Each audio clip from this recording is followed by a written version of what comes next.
Sorry ladies అంటున్న కేటీఆర్ తనకి ఈ ఉచిత బస్సు అంశంలో మాట్లాడుతూ కూడా కేటీఆర్ గారు చేసిన వ్యాఖ్యలు మాత్రం ఈ మహిళా కమిషన్ కొద్దిగా సుమోటోగా తీసుకుందండి. అంటే అదే బస్సుల్లో బ్రేక్ డ్యాన్స్ లేని అనేది అన్నట్లున్నారు కదా.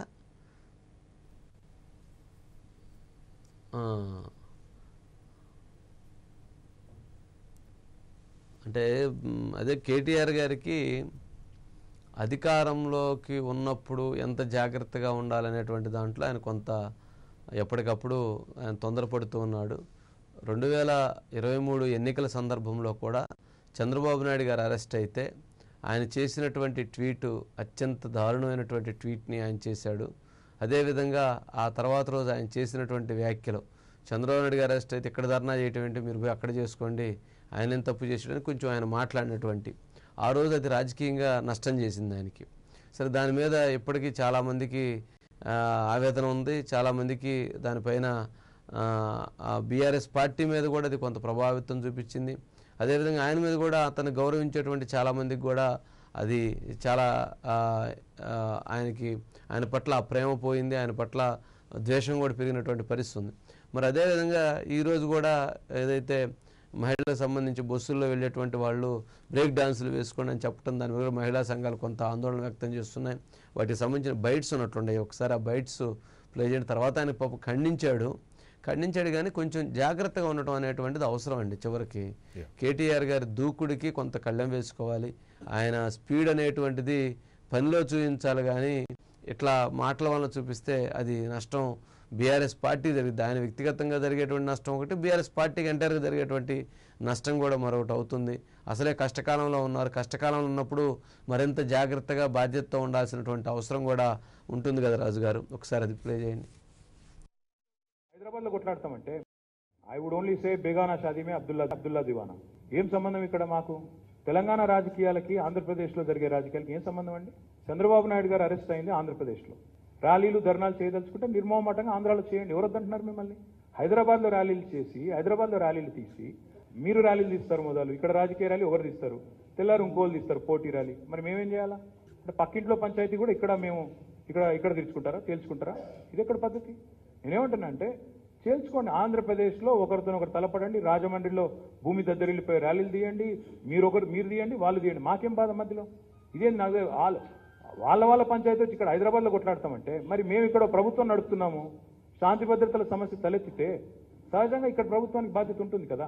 అటువంటిప్పుడు అట్లెట్లా అలవ్ చేస్తాము? విజయవాడ లేదా, అమరావతి లేదా, రాజమండ్రి లేదా, కర్నూలు లేదా, అక్కడ చేయండి వద్దంటున్నారు ఎవరైనా? అక్కడ చేయకుండా ఇక్కడ వచ్చి రాద్ధాంతం చేయడం, రాజకీయం చేయడం ఏంటంటే 2.5 లక్షల తులాల బంగారం బాకీ ఉన్నాడు ఆడపిల్లలకు. 2.5 లక్షల పెళ్లిళ్ళు అయినాయి. కాబట్టి ఆడపిల్లలకు కూడా అర్థమైంది బంగారం రాదు, ఇక బస్సు, ఇక ఆ బస్సు అందం చెప్పరాదు. నేను మా సీతక్క చెప్తాను, బస్సులో అల్లవెళ్ళిపోయారు తప్పని మేము ఎక్కడన్నాం అక్క, మేము అనలే. కాబట్టి దానికోసమే బస్సు పెట్టిరండి. మాకు తెలియక మేము మామూలుగా నడిపినాం ఇన్ని రోజులు. మాకేదో తెలియకపాయ పాపం. మీరు అప్పుడే చెప్తే బాగుండు. బస్సుల కుట్లు అల్లికెళ్ళితే తప్పని మేమెందుకంటాం అక్క? ఎక్కువ పెట్టు బస్సులు తన్నుకుంటాను, మంచిగా లేదు పెట్టు, మనిషికో బస్సు పెట్టు. మేమెందుకు అంతంటాం? మనిషికో బస్సు పెట్టు, మంచిగా అంత కుటుంబం పోయి మంచిగా కుట్లు అల్లికలు, అవసరమైతే బ్రేక్ డాన్సులు, రికార్డింగ్ ఏం చెప్తారో చేయండి. మేమెందుకు అంతంటాం? ఏమంటారు చేయండి. కానీ ఇట్లా ఈ రకంగా బస్సులలో కొట్టుకునే పరిస్థితి ఎప్పుడైనా ఉన్నారా? కేసీఆర్ ఉన్నప్పుడు సీట్ల కోసం కొట్టుకున్నాడు, సిగలు పట్టుకున్నాడు, గుద్దుకున్నాడు, ఎన్నెన్ని చూస్తున్నాం కొత్త బస్సు అన్నారు. ఇవాళ బస్సు పరిస్థితి ఎట్లుందో మీరే అని అడిగిన దానికి ఆయన బ్రేక్ డాన్సులు కూడా చేసుకోండి కుటుంబాలు అంటే, నీకు ఆడవాళ్ళంటే ఇవాళ ఒక గౌరవం లేదు.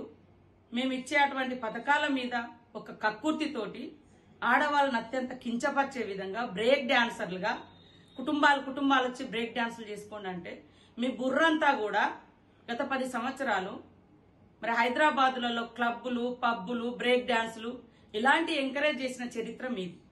కానీ నేను మహిళల్ని గౌరవించే వ్యక్తులుగా నేను కానీ, కాంగ్రెస్ పార్టీ కానీ, మా సీఎం గారు కానీ మహిళలకు ఏ అవకాశం ఇచ్చినా వాళ్ళు ఆర్థికంగా ఎదగాలని, వాళ్ళు శ్రమ కోరుకునే వాళ్ళు, శ్రమ చేసే శ్రమజీవులు ఆడవాళ్ళు. కాబట్టి వాళ్ళకున్న టైం తక్కువలో వాళ్ళకుండేటువంటి టైంలో ఏదున్నా కూడా టైం వేస్ట్ చేసుకోకుండా చేసుకుంటారు అని మాట్లాడినా. అలా తప్పేముంది?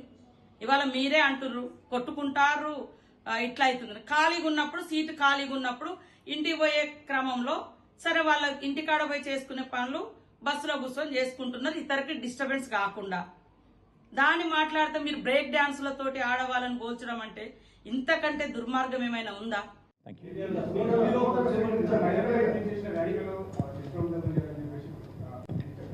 నేను యథాలాపంగా నిన్న మాట్లాడుతూ ఒక మాట అన్నాను.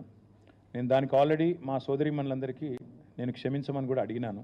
కాబట్టి నేను ముందుకు వచ్చి ఆ మాట చెప్పినాను.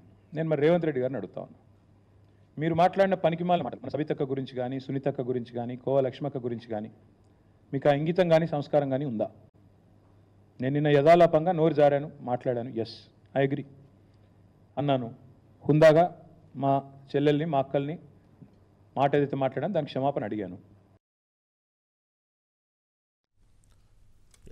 వంశీ గారు రైట్. కానీ ఈ రోజున ఆయన మాట్లాడుతూ కూడా అంటే ఇప్పుడు బీఆర్ఎస్ ఇంకా మేము వేరే స్టేట్స్లోకి వెళ్ళాము, అక్కడ టీడీపీ వైసీపీ చాలా బలంగా ఉన్నాయి, మేము వేరే స్టేట్స్కి వెళ్ళాల్సిన పని లేదు అని కూడా ఈ రోజున మాట్లాడడం జరిగిందండి. ఆయన వ్యాఖ్యల్లో అంత మార్పు వచ్చిందండి. అంటే ఏం లేదండి, బీఆర్ఎస్ పార్టీకి అసలు స్పేస్ లేదండి, ఆంధ్రప్రదేశ్లో స్పేస్ రాదు.